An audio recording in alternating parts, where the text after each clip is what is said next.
pieces of me and love me to the core. And who controls the world I see? Good morning, Facebook. Hope you've had your coffee today. That's about my third cup already. Of course, I do get up at around 5 o'clock to start my devotions and my long journey to being able to look like I'm alive and ready to take on the world. Looks like a little bit of a cooler day today, but still a lovely day. No, I plan on getting out and doing some biking or walking, whatever my daughter's up to. She's getting used to sitting on the seat of a mountain bike, which can be a little bit uncomfortable at first. But good morning. Today's study came out of a little bit more in-depth look at a verse in my Bible Apps verse of the day.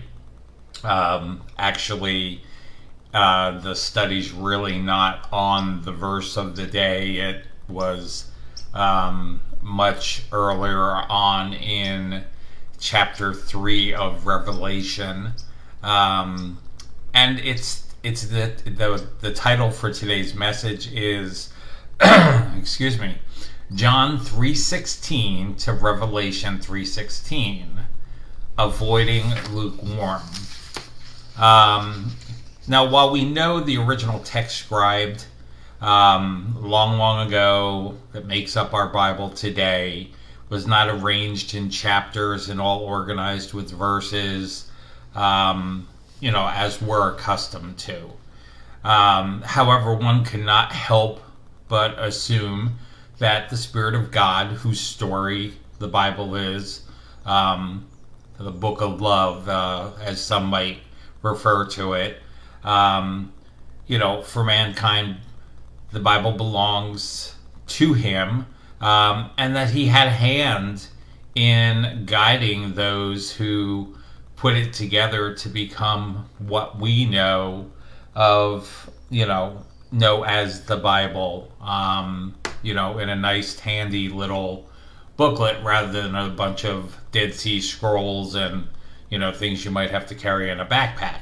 Can I prove that? No, not any more than anybody else can disprove that God did not have a hand in the orchestration of the Bible. So let's just agree to agree, for lack of a better term.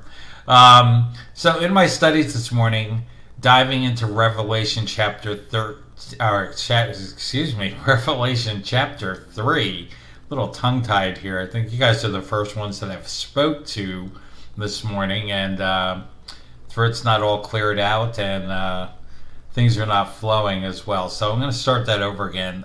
So in my studies this morning, diving into Revelation chapter 3, I saw what appeared to be the Spirit of God paralleling the same chapter and verse numbers from two different books of the Bible, but to be further intervention or coincidence, as you might call it, as some may say, both books also happen to be written by the Apostle John.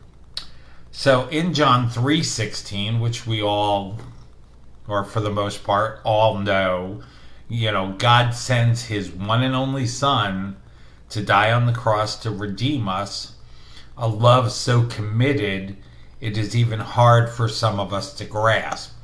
And some of that we've talked about in the last week or so in some of my studies. However, in Revelation, ironically, if you want to say that, I say planned, Revelation 3:16, we have something completely that I guess without study and research really kind of might throw some people for a loop. as it says, God vomits out the lukewarm sinner. Wow. How do we go from God's beloved, in John 3:16 to God's vomit in Revelation 3:16? And more importantly, how do we see to it that our relationship with Jesus Christ does not become lukewarm and avoid being spewed or vomited from God's own mouth? So to start, let's take a look at what exactly is meant in Revelation 3:16 to neither be hot or cold. In typical understanding, people of today think it means Jesus is saying, if you're lukewarm, you're kind of sitting on the fence, which is somewhat true, but to further say that hot or cold means Jesus saying we are to love him or we are to hate him, that is far from the truth and far from the intention of the message in 3:16, which was given to John literally by Jesus. Jesus is telling us to serve a purpose in 3:16. Hot water could heal.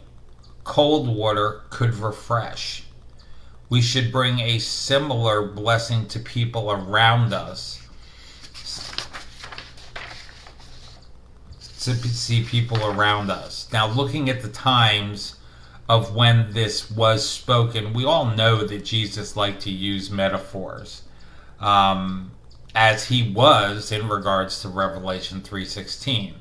So, taking you through a little bit more of the history of what was going on in those times and where that reference and that metaphor came from. You see, in that day and age, the large populations and extensive textile industry in Laodicea required an ample water supply. 3 major cities around the valley, Laodicea, Colossia, and Hierapolis, all had distinct water sources. Laodicea piped water from the mountains to the south. After 6 miles in an aqueduct, the water arrived lukewarm with a gritty concentration of calcium carbonate. And Colossia was tucked into the foot of Mount Honaz, where cold mountain water ran off, water poured down to supply the city with fresh water. So a much cleaner water, and cold, and as Bible alludes to, refreshing.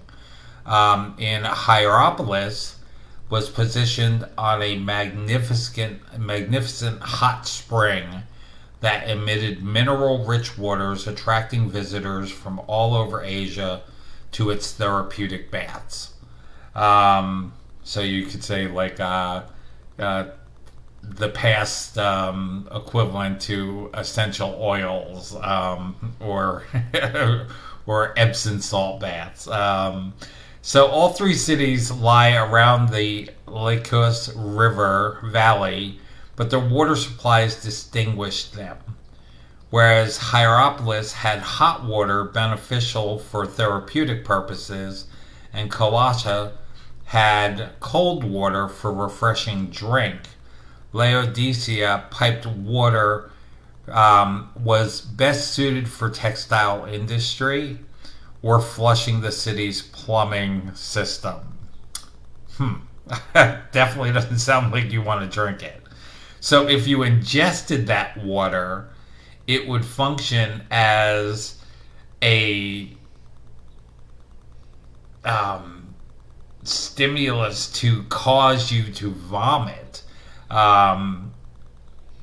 So obviously it was a nasty, not healthy water to drink, like stagnant water from a puddle and so forth, and it would literally cause you to vomit. So now you should see more clearly the local dynamic that is revealed in the meaning of Jesus' message to Laodicea. Jesus uses their water supply as a spiritual metaphor. I know your deeds, that you are neither cold or hot. I wish that you were cold or hot. So, cold or hot is not for me or against me, it's effective. The hot water had therapeutic benefits, the cold water had refreshing benefits.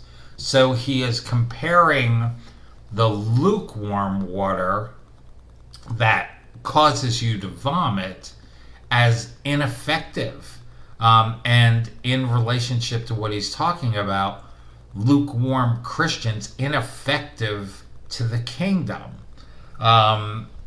And his reference to saying, just as that lukewarm water would cause you to vomit, if you serve me in a lukewarm manner, then I will vomit you out of my mouth.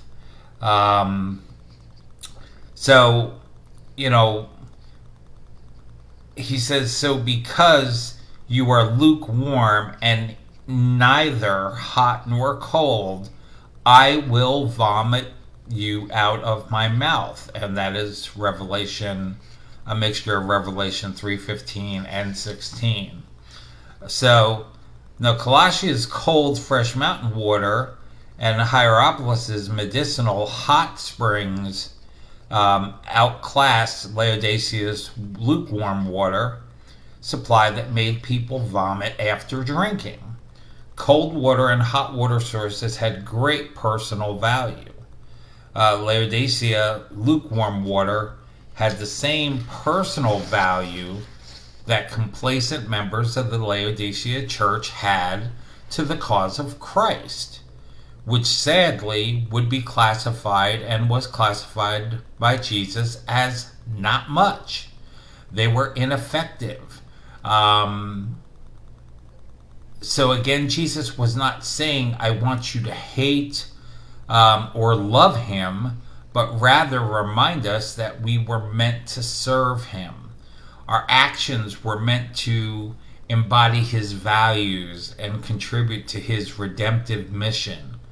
When we just live for ourselves, when we are selfish and we are living for ourselves, like lukewarm water, and contributed to the wealth, as the lukewarm water contributed to the wealth of Laodicea's textile industry, and sort of served as idolatry, placing the people's actions over truly honoring Jesus and having a personal relationship with him. They were in fact useless to his kingdom and ineffective. They were, as you might say, Sunday Christians. And I think in one of my story posts on my personal page, I posted a couple scriptures from Revelation, and one was from 3:16. It's on the screen, but of course I add to the images to put a little bit more depth to them and reflection. And I wrote one that basically said the devil will even allow the erecting of churches as long as the people that go to them are going there on Sunday and essentially living the rest of the week as if he were their father rather than God being their father. So when we live lukewarm, we lose our purpose while serving ourselves rather than Jesus. And let me say that again in a different way too, because I think sometimes people lose context of this. When we live lukewarm, we lose our purpose while serving ourselves over serving Jesus and over serving others, which is what Jesus has called us to.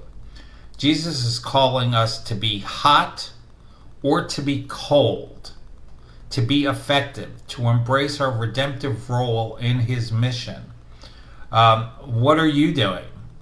I know I'm trying to make my life and my words impactful for Jesus and not be lukewarm. Do I occasionally find myself being lukewarm? Absolutely. None of us is perfect. But being an example to and refreshing the souls of those lost in self-reliant rat race is my primary mission, and bringing Jesus to them and living for Jesus every day of the week, every hour of the day, every minute of the hour, is my goal. So the relationship I draw between John 3:16 and Revelation 3:16 is that John 3:16 is God's profession of his love and Jesus's actionable demonstration of his love, while Revelation 3:16 is our call to action for our love for Jesus and commitment to truly follow him, not just on Sundays, but as a lifestyle and in full accordance to his word, not just the parts we pick and choose. Now let me say that another way, that it is our part to follow Jesus and to love others and to be at peace and to put aside anger and wrath and to live at peace as much as it depends on us with the brethren, to be full of grace and mercy, to have people be able to see that there is something different about you. If they hear you screaming at your kids just like everybody else, or you walk around in a mopey, depressed mode all the time, or you're negative, that is lukewarm. That's neither hot nor cold. It's not therapeutic. It's not refreshing. So really, really, really meditate on what I have spoke about today and go back to the scriptures yourself, and look up some commentary on it. But lukewarm, can even be in how we're studying our Bible, or going through our feeds and liking everything that has a Christian label to it, but not really reading the words or reflecting on them. Again, I compare that to fortune cookie Christianity, grabbing onto the promises, that people like to write. Today, God's going to give you everything that you've been waiting for. The time has come. Where did that come from? I mean, sure, the Bible promises that God will meet our needs, but that is just a human being's, I don't think they mean anything harmful by it, but that is just that.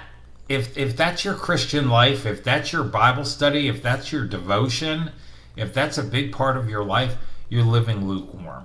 So live deep for Jesus, live deep for others, show Jesus' love to one another, make it a full-time job. I didn't say it's going to be perfect. I didn't say that you're going to hit it right every single day of the week, but don't be lukewarm in that Jesus wishes to vomit you out of his mouth. The very thought of that is like him turning and saying, I never knew you. And I don't know about you, But when my time on this earth is done, I want to hear, well done, good and faithful subject. Have a blessed day. Love you. You guys are always in my prayers. Have a terrific day outside. Take care of yourselves. And I look forward to talking to you tomorrow.